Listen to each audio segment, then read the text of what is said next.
भारत माता की जय, भारत माता की जय, वंदे मातरम, वंदे मातरम। आज आपण भारतभरामध्ये स्वातंत्र्य दिन मोठ्या उत्साहाने संपन्न करतोय।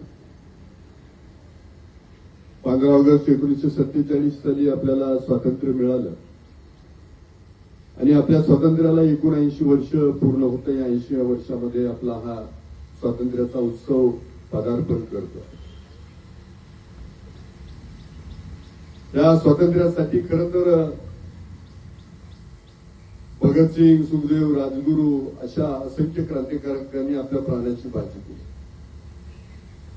महात्मा गांधींच्या नेतृत्वाखाली ही स्वातंत्र्याची चळवळ पुढे चालली।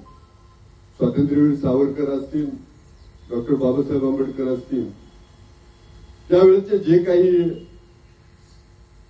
नेते असतील, आपले पंडित जवाहरलाल नेहरू असतील, इंदिराजी असतील, या सगळ्या नेत्यांच्या लिडरशिपमध्ये त्यावेळेला भारतातील सगळे नागरिक एकवटले। काही जहालमतवाद्यांबरोबर गेले, काही मवाळमतवाद्यांबरोबर गेले आणि ही भारताची स्वातंत्र्य चळवळ इंग्रजांच्या विरोधात मोठ्या जोशाने सुरू झाली आणि 1947 आपल्याला स्वातंत्र्य मिळालं। आज 79 वर्ष पूर्ण होत आहे। त्यानंतरच्या काळातही आपल्या राज्यकर्त्यांनी आपल्या देशाची खूप मोठी प्रगती केली। शैक्षणिक क्षेत्रामध्ये प्रगती केली, विज्ञान क्षेत्रामध्ये प्रगती केली, कृषी क्षेत्रामध्ये प्रगती केली आहे। सर्व क्षेत्रात प्रगती ही भारताची वाखाणण्यासारखी। आज तुम्ही पाहत असाल की भारताने मधल्या काळामध्ये 20 देशांचं नेतृत्व केलं।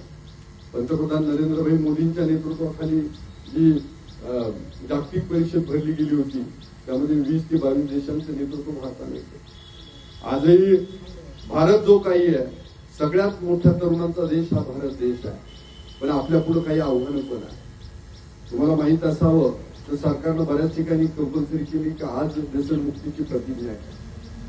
म्हणजे आपल्या पुढे पहिलं आव्हान आहे की आपण व्यसनमुक्त झालं पाहिजे, आपलं कुटुंब निर्व्यसनी राहिलं पाहिजे, स्वतः निर्व्यसनी राहिलं पाहिजे, आपलं गाव देश निर्व्यसनी राहिला पाहिजे। आपले त्यासाठी आपली बांधिलकी आहे। सुरुवात आपल्याला स्वतःपासून करावं। त्या बाबासाहेबांनी आपल्याला शिक्षणाचा अधिकार दिला, तर शिक्षणाशिवाय गत्यंतर नाही। आपण शिकलो नाही, पूर्ण शिक्षण घेतलं नाही आणि चांगले नागरिक बनलो नाही तर आपला देश महासत्ता होऊ शकणार नाही।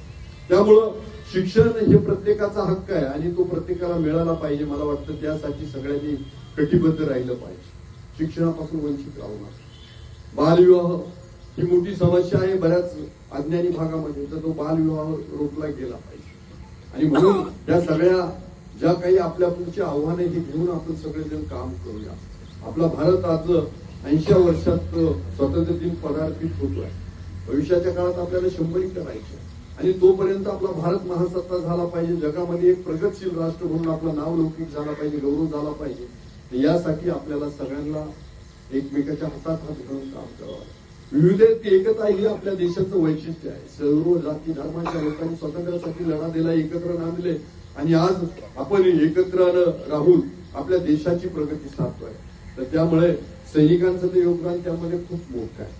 त्यांच्यामुळेच आपण ह्या जे काही देश आपला अबाधित आहे, आपण जो आनंद उत्सव करतो त्या सैनिकांच्या त्यागातून करतोय। त्यांनी प्रपंच सोडून आपल्या देशाच्या सीमा संरक्षित करण्याचं काम केलं, काहींनी आपल्या प्राणाची बलिदान केले आणि त्यामुळं आपण कायमच त्यांच्याबद्दल तर कृतज्ञ राहूया। पण त्यांनी जो काही आपल्या पुढे आदर्श घालून दिलाय, देश सेवा फक्त सैनिकांनी करावी अशी नाही तर आपण प्रत्येकाने करावी, असा काहीतरी मनोदय मनामध्ये घ्या। आणि आजच्या स्वातंत्र्य दिनाच्या तुम्हाला सगळ्यांना, सर्व भारतवासियांना जिथं जिथं आहेत त्यांना सगळ्यांना मनापासून शुभेच्छा देतो आणि सांगतो जय हिंद, जय भारत।